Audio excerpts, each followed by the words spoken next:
I'm here to do the bookish reader problems tag thing or something like that. I'll put a link to who started this tag down below.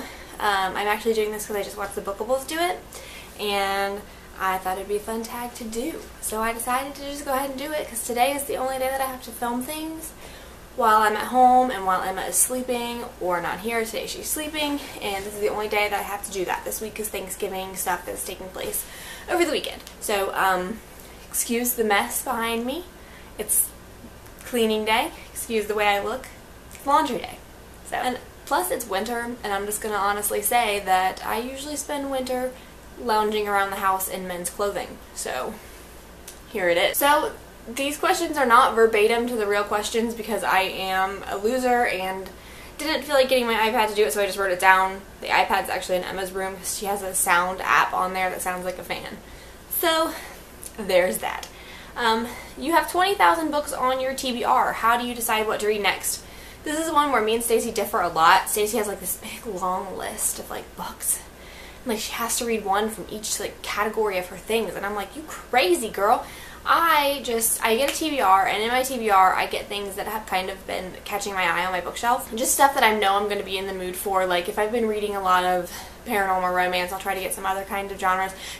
I try to read a variety of things. That way I can really be sure that I'm enjoying my stuff and getting a wide variety of books. I mean, that's not that hard. But I have lately decided that I'm going to be picking at least one book each month from a series because I got to finish them series, yo. The second question is, you are halfway through a book and you are not loving it. Do you quit or are you committed? I am usually pretty committed. I usually try to finish a book from front to back, but if there's some reason that I don't like it, it's usually because of something that's going on in my life. I will put a book down, but I always intend to go back to it. Like some of the books that I've put down are The Poison Study, Graceling, there's another one. But there's only a couple that I've actually put down. Normally I just try to go back to it later when I might be in a better mood for it or have less going on in my life. But those are the ones that I still have yet to go back to, but I do plan on going back to them still, so. I used to quit books, like all the time. Before I started book reviewing, I quit a book, but I don't feel like I can really give a book an honest review if I didn't read the whole thing, because there's some that just really get better at the end. The third question is, end of the year is coming, and you're so close but so far away on your Goodreads challenge. Do you try to catch up, and how? Okay. This is the first year that I am ever going to make my Goodreads challenge. I decided I wanted to read 40 books, and I am like 30 pages away from finishing my 40th. So I'm super pumped about this. I used to pick 100, and I would get to like, I don't even know, like 60 or 70. And I just have a lot going on, and I don't think that getting to your Goodreads challenge is that big of a deal.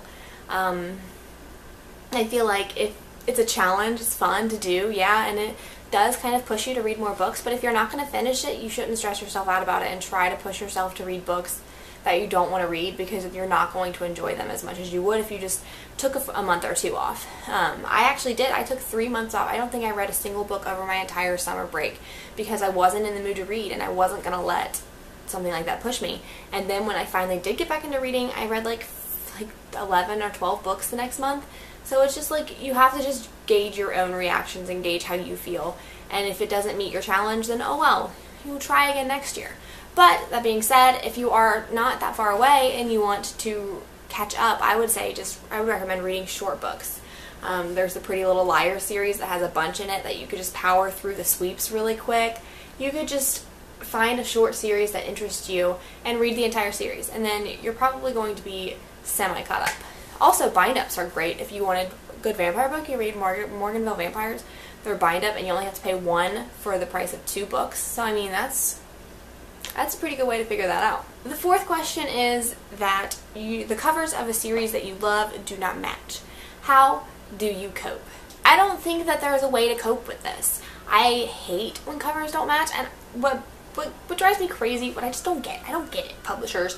I don't get how every single person in the entire universe hates when they change a cover mid-book. It's like, I have never heard one person say, oh my goodness, think God that they changed the third book to not match the first two. Like, that was awful. No, they don't do that. You want your series to match, and if I'm going in and picking up a new series and I see that they don't match down the road, it's kind of a little bit of an indicator to me that the series wasn't doing so hot, so they had to change the covers to try to attract more people to the series. So maybe I won't pick it up because of it, but who am I kidding? I'm going to pick it up anyways.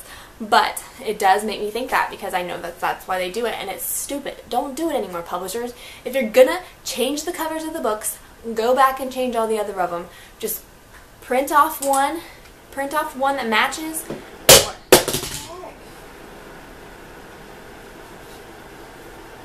Question number 5 is, everyone loves a book that you didn't like.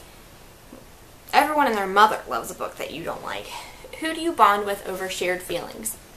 The way I see this, I am kind of not hard to please in the reading category, especially since I've been getting so few books in each month. I genuinely like most of the things that I read, or try to find some redeeming qualities. However, if I don't like a book, I don't really feel the need to bond with anybody over it. I'm kind of just like, I didn't like it. Sorry. Oops. But I do generally like most books, so that's, maybe if I didn't like more books, I would feel more offended by the fact that I don't like books. For example, I just thought of another one that I didn't finish reading. This is one that I don't like, that most everyone loves, like loves it, straight up loves it. And I do want to go back to it because I do think that it was circumstantial as to why I wasn't enjoying it. But The Book Thief by Marcus Zusak. I tried to read it and I had to put it down because I just couldn't get through it with what I was dealing with. So, yeah. And then I didn't care. I'm just like, it wasn't for me. Sorry, people. Don't hate me. Question 6. You're reading a book in public and about to start crying. How do you deal?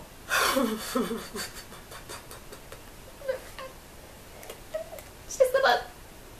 No, I'm okay. It's just the book. Question number 7. A sequel of a book that you loved just came out, but you've forgotten a lot from the prior novel. Do you reread? Do you skip the sequel? Do you look up synopsis on Goodreads? Or do you cry? Well, for one, I do cry. I'm a crier, people. Like, I am not ashamed of it. I cry. But I probably don't really cry about this. But I do get kind of frustrated because I feel like it's the author's job to recap it. And then I get frustrated because if the author is recapping it and I still don't remember, it's probably because I read the first one like 3 years ago and then I'm just now getting to it and then I'm like, ah. So usually I just try to look up spoilers on, I will literally look up like the question. Like I used to do that with House of Night all the time. Like, what the heck happened in Kelowna? Like, you know? So I just look up spoilers and then sometimes get spoiled for the next one and then you're just like, ah, man. Question 8. You don't want anyone borrowing your books. How do you politely tell people no? This one is kind of weird for me because I don't really mind lending people my books. There are certain people who I would let have my books all the time because I know they'll give them back. But I have had some pretty bad experiences with lending out books. For example, my Hunger Games book is gone because I lent it to someone in my class and she dropped the class after I lent it to her and then just never tried to find a way to give it back to me, so I don't have the Hunger Games anymore.